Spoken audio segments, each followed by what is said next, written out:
They said the man simply could not die. Folks in the old frontier whispered his name the way children whispered ghost tales at midnight. Some called him cursed, others blessed, and a few swore he wasn't human at all. His name was Jonah Creed, a drifter with eyes like dead embers and a past darker than a starless sky. He rode into Blackthorn Ridge on a hot, windless morning when the dust rose high and the townsfolk hid behind shuttered windows, murmuring as he passed. Jonah didn't speak, he rarely did. His long coat carried the bullet holes of half a dozen gunfights. His hat was torn from a knife slash that should have killed him, and the scar across his throat looked so deep that no man should have survived it. But Jonah Creed had survived everything.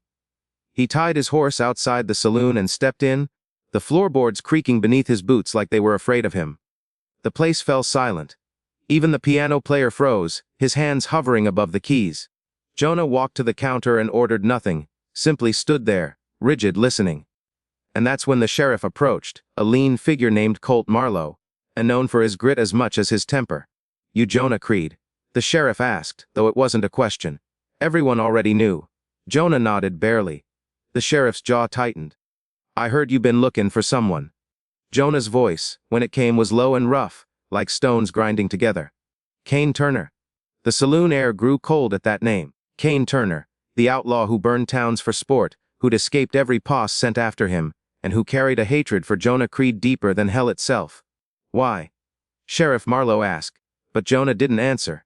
He turned and walked back outside, the townsfolk scattering like they expected bullets to start flying. Jonah untied his horse, but before he could mount, a rifle shot thundered. The bullet struck Jonah square in the back, knocking him forward. Yet somehow he didn't fall. He turned slowly, eyes burning with something almost supernatural, and the gunman, a bounty hunter hired by Kane Turner, stumbled backward in fear.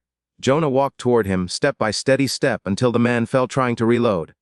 Jonah knelt beside him, not angry, not cruel, simply inevitable. "Tell Kane," Jonah said quietly, "I'm still coming." The man fainted from terror. The townspeople who witnessed it backed away, whispering, "He really can't be killed." But Jonah wasn't some demon, no matter what rumors claimed. He was flesh and bone, only held together by vengeance so powerful it refused to let him die. As Jonah rode out of Blackthorn Ridge, smoke rising behind him from the bounty hunter's panicked campfire, he thought of the night everything was torn from him. Kane Turner had slaughtered Jonah's family, burned his home to ashes, and left Jonah hanging from a tree. Rope tight, breath gone, life drained. But Jonah did not die. Something pulled him back, some force he never understood. And since that night he had walked the earth like a man borrowed from death. He wanted only one thing: to return to the grave, and the only way he believed he'd find peace was by finishing what Kane started. Jonah rode into the desert, the sun sinking behind jagged ridges that glowed like molten iron. Coyotes howled, shadows lengthened, and ahead across the dunes he saw a thin column of smoke rising, the signature of Kane Turner's camp. Jonah's grip tightened on the reins. His time had come, but before the showdown could begin, a voice echoed from a ridge above. "Jonah Creed! You ain't leaving this desert alive!" An entire gang stepped into view, Kane Turner's men, rifles glinting in the dying light. Jonah exhaled slowly. He wasn't afraid, he never was. But what happened next would shake the frontier forever. Jonah Creed stared up at the 50 rifles pointed down at him, his coat billowing in the rising desert winds like a dark banner of war. Kane Turner's gang, men who'd burned farms, robbed payroll trains, and terrorized the frontier, smirked with confidence. After all, no man could face 50 rifles and live. But Jonah Creed was not any man. The gang fired all at once, the thunder echoing across the desert like Judgment Day. Bullets tore into Jonah's chest, his arms, his legs. The force sent up clouds of dust and blood. Yet when the smoke cleared, Jonah was still standing, wounded, trembling but alive. The outlaws froze. What is he?" one whispered, backing away.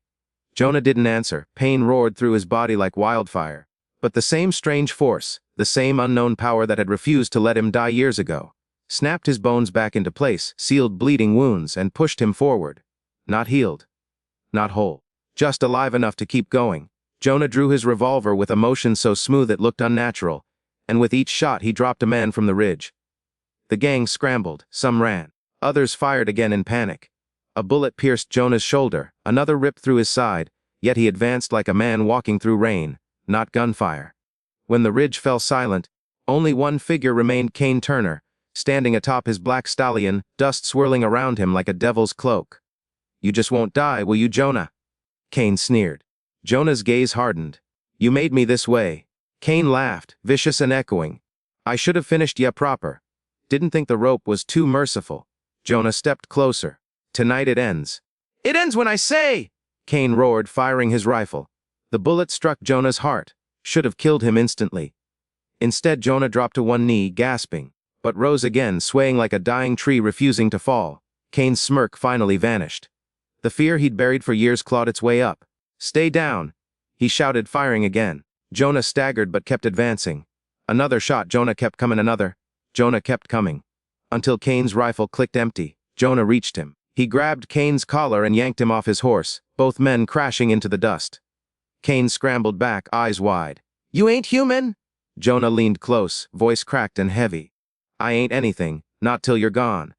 Cain reached for a hidden revolver, but Jonah knocked it away and pinned him, the sky rumbling overhead as if the world itself held its breath. "Jonah, listen," Cain begged, suddenly desperate. "We can split what we got, money, land.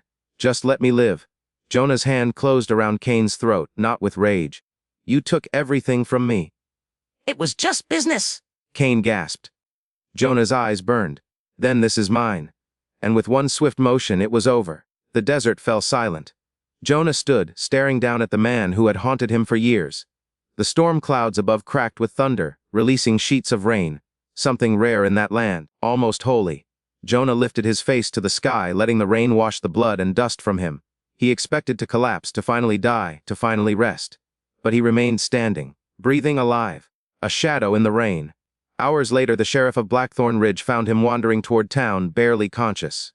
"Jonah," the sheriff said softly, stepping off his horse. "It's done." Jonah nodded. The sheriff looked him over. "You're hurt bad. Let me get you help." Jonah's voice came out faint and hollow. "No doctor can fix me." "Then what will?" the sheriff asked gently. Jonah looked toward the horizon, where the storm clouds broke and sunlight spilled onto the desert like gold. "Maybe this world ain't finished with me yet," he whispered.